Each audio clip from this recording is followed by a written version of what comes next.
ಸ್ವಾಗತ. ನಾನು ಅಮೃತಾ ಶ್ರೀಕಂಠ. ಕಳೆದ ಕೆಲ ದಿನಗಳಿಂದ ಕಬ್ಬು ಬೆಳೆಗಾರರ ಹೋರಾಟ ನಿರಂತರವಾಗಿ ನಡೀತಾ ಇದೆ. ಇದೀಗ ಬೀದರ್ನಲ್ಲಿ ಕಬ್ಬು ಬೆಳೆಗಾರರ ಹೋರಾಟ ಮುಂದುವರೆದಿದೆ. ಬೆಂಬಲ ಬೆಲೆ ನಿಗದಿ ಬಳಿಕವೂ ಪ್ರತಿಭಟನೆ ಮುಂದುವರೆದಿದೆ. ಬೀದರ್ನಲ್ಲಿ ಕಬ್ಬು ಬೆಳೆಗಾರರ ಹೋರಾಟ ಮುಂದುವರೆದಿದೆ. ಇನ್ನು ಪ್ರತಿ ಟನ್ ಕಬ್ಬಿಗೆ 3,300 ರೂಪಾಯಿ ನಿಗದಿಯನ್ನ ಮಾಡಿದೆ ಸರ್ಕಾರ. ಆದರೆ ಈ ಒಂದು ವಿಚಾರ ಸ್ವಾಗತಾರ್ಹವಲ್ಲ ಅನ್ನೋದು ಕೆಲ ರೈತರ ಅಭಿಪ್ರಾಯ. 3,500 ರೂಪಾಯಿ ನಿಗದಿ ಮಾಡುವಂತೆ ರೈತರು ಪ್ರೊಟೆಸ್ಟ್ ಅನ್ನು ನಡೆಸ್ತಾ ಇದ್ದಾರೆ. ಬೆಂಬಲ ಬೆಲೆಗೆ ಆಗ್ರಹಿಸಿ ಅನ್ನದಾತರು ಉರುಳು ಸೇವೆಗೆ ಮುಂದಾಗಿದ್ದಾರೆ. ಉಸ್ತುವಾರಿ ಸಚಿವರ ಕಚೇರಿಯವರೆಗೆ ರೈತರು ಉರುಳು ಸೇವೆ ಮಾಡಿ ಈ ಒಂದು ಆಕ್ರೋಶವನ್ನ ಹೊರಹಾಕ್ತಾ ಇರುವಂಥದ್ದು. ಬೀದರ್ ಜಿಲ್ಲಾ ಸಂಯುಕ್ತ ಕಿಸಾನ್ ಮೋರ್ಚಾದಿಂದ ಪ್ರತಿಭಟನೆ ನಡೀತಾ ಇದೆ. ಬೀದರ್ನಲ್ಲಿ ಕಬ್ಬು ಬೆಳೆಗಾರರ ಹೋರಾಟ ಮುಂದುವರೆದಿದೆ. ನೋಡಿ, ಎಷ್ಟು ಬಾರಿ ಕೇಳ್ಕೊಂಡ್ರು ಸರ್ಕಾರ ರೈತರಿಗೆ ಅನ್ಯಾಯ ಮಾಡ್ತಾ ಇದೆ. ನಾವು ಕೇಳಿದಷ್ಟು ಬೆಂಬಲ ಬೆಲೆಯನ್ನ ಕೊಡ್ತಾ ಇಲ್ಲ.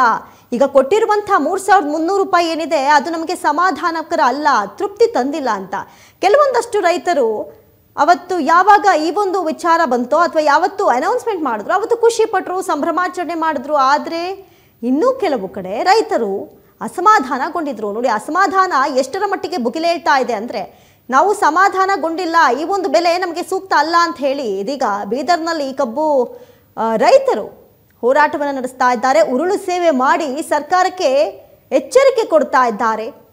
ಯಾವುದೇ ಕಾರಣಕ್ಕೂ ನಾವು ಇದನ್ನ ಒಪ್ಪೋದಿಲ್ಲ, 3,500 ರೂಪಾಯಿ ಬೇಕು ಎನ್ನುವಂತಹ ನಿಟ್ಟಿನಲ್ಲಿ ಬೀದರ್ನಲ್ಲಿ ಕಬ್ಬು ಬೆಳೆಗಾರರ ಹೋರಾಟ ಮುಂದುವರೆದಿದೆ. ಅದರಲ್ಲೂ ಕೂಡ ಬೀದರ್, ಬಾಗಲಕೋಟೆ, ಬೆಳಗಾವಿಯಲ್ಲಿ ಕಾಂಪ್ರಮೈಸ್ ಆಗ್ತಾ ಇಲ್ಲ. ಈಗ ಉಸ್ತುವಾರಿ ಸಚಿವರಾದಂತಹ ಈಶ್ವರ್ ಖಂಡ್ರೆ ಕಚೇರಿಯವರೆಗೆ ರೈತರು ಉರುಳು ಸೇವೆ ಮಾಡಿ ತಮ್ಮ ಆಕ್ರೋಶವನ್ನು ವ್ಯಕ್ತಪಡಿಸ್ತಾ ಇದ್ದಾರೆ. ಇನ್ನು ಪ್ರತಿ ಟನ್ ಕಬ್ಬಿಗೆ 3,300 ರೂಪಾಯಿ ನಿಗದಿ ಮಾಡಿದೆ ಸರ್ಕಾರ. ಆದರೆ 50 ರೂಪಾಯಿ ಮಾತ್ರ ಇಲ್ಲಿ ಸರ್ಕಾರ ಸಬ್ಸಿಡಿ ರೂಪದಲ್ಲಿ ರೈತರಿಗೆ ಕೊಡೋದಕ್ಕೆ ಮುಂದಾಗಿರೋದು ಇದು ಸ್ವಾಗತಾರ್ಹ ಅಲ್ಲ ಅನ್ನೋದು ರೈತರ ವಾದ. ಇನ್ನು ಸಿಎಂ ಅವರು ಕೂಡ ದೆಹಲಿಗೆ ಹೋಗ್ತಾ ಇದ್ದಾರೆ ನಾಳೆ. ಈ ಒಂದು ನಿಟ್ಟಿನಲ್ಲಿ ಅಲ್ಲೂ ಕೂಡ ಸಭೆಯನ್ನ ಮಾಡಿ ಒಂದು ನಿರ್ಧಾರವನ್ನ ತೆಗೆದುಕೊಂಡು ಬರುವಂಥ ನಿರೀಕ್ಷೆ ಇದೆ. ಆದರೆ ರೈತರು ಮಾತ್ರ ಈ ಒಂದು ವಿಚಾರದಲ್ಲಿ ನಿರಂತರ ಹೋರಾಟಕ್ಕೆ ಮುಂದಾಗುತ್ತಾರೆ. ಇನ್ನು ಬೀದರ್ ಜಿಲ್ಲಾ ಸಂಯುಕ್ತ ಕಿಸಾನ್ ಮೋರ್ಚಾದಿಂದ ಈಗ ಉರುಳು ಸೇವೆ ಮಾಡಿ ಪ್ರತಿಭಟನೆಯನ್ನ ಮಾಡಿದ್ದಾರೆ ರೈತರು. ಬೀದರ್ನಲ್ಲಿ ಕಬ್ಬು ಬೆಳೆಗಾರರ ಹೋರಾಟ ಮುಂದುವರೆದಿದ್ದು 3,500 ರೂಪಾಯಿನೇ ನೀವು ಫೈನಲ್ ಮಾಡಿ, 3,300 ರೂಪಾಯಿ ಸಾಕಾಗೋದಿಲ್ಲ ಎನ್ನುವಂಥ ನಿಟ್ಟಿನಲ್ಲಿ ರೈತರು ಹೋರಾಟವನ್ನು ಮಾಡ್ತಾ ಇದ್ದಾರೆ. ಈಗಾಗಲೇ ಬಹಳಷ್ಟು ಮಾತುಗಳು ಕೇಳಿ ಬರ್ತಾ ಇತ್ತು. ರೈತರ ಕೂಗು ನಿಮಗೆ ಕೇಳಿಸ್ತಾ ಇಲ್ಲ, ಸರ್ಕಾರಕ್ಕೆ ಮುಟ್ತಾ ಇಲ್ಲ ಎನ್ನುವಂಥ ನಿಟ್ಟಿನಲ್ಲಿ ಒಂದಷ್ಟು ಕಡೆ ರೈತರು ಹೋರಾಟವನ್ನು ಮಾಡ್ತಾನೆ ಬರ್ತಿದ್ದಾರೆ. ಇದೀಗ ಬೀದರ್ನಲ್ಲಿ ಕಬ್ಬು ಬೆಳೆಗಾರರ ಹೋರಾಟ ಮತ್ತೊಂದು ಹಂತಕ್ಕೆ ತಲುಪಿದೆ. ಇನ್ನು ನಾಳೆ ಸಿಎಂ ಮತ್ತೆ ದೆಹಲಿಗೆ ಹೋಗಿ ಬರ್ತಾರೆ. ಆ ಒಂದು ಸಂದರ್ಭದಲ್ಲಿ ಕಬ್ಬು ಬೆಳೆಗಾರರ ಹೋರಾಟದ ಕುರಿತು, ಅವರಿಗೆ ಸೂಕ್ತವಾದ ನ್ಯಾಯದ ಕುರಿತು, ಜೊತೆಗೆ ಬೆಂಬಲ ಬೆಲೆಯ ಕುರಿತು ಮಾತನಾಡುವಂತಹ ಸಾಧ್ಯತೆಗಳಿದೆ.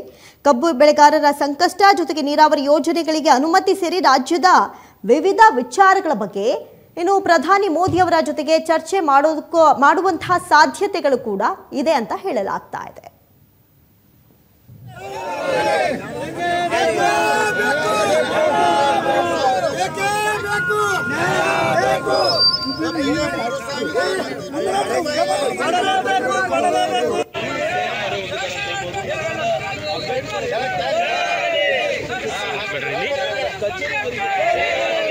ಮಾಡುವ ಮೂಲಕ ಸರ್ಕಾರ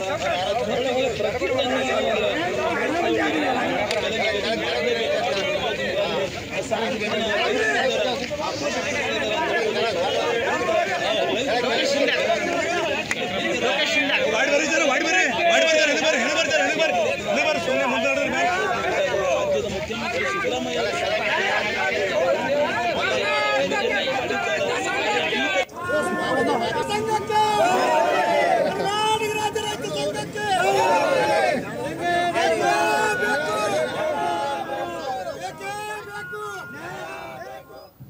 ಇದಾಗಿತ್ತು ಈ ಕ್ಷಣದ ಅಪ್ಡೇಟ್ಸ್. ನೋಡ್ತಾ ಇರಿ ಸ್ಪೀಡ್ ನ್ಯೂಸ್ ಕನ್ನಡ, ಸುದ್ದಿ ನಿಮ್ದು, ವೇಗ ನಮ್ಮದು.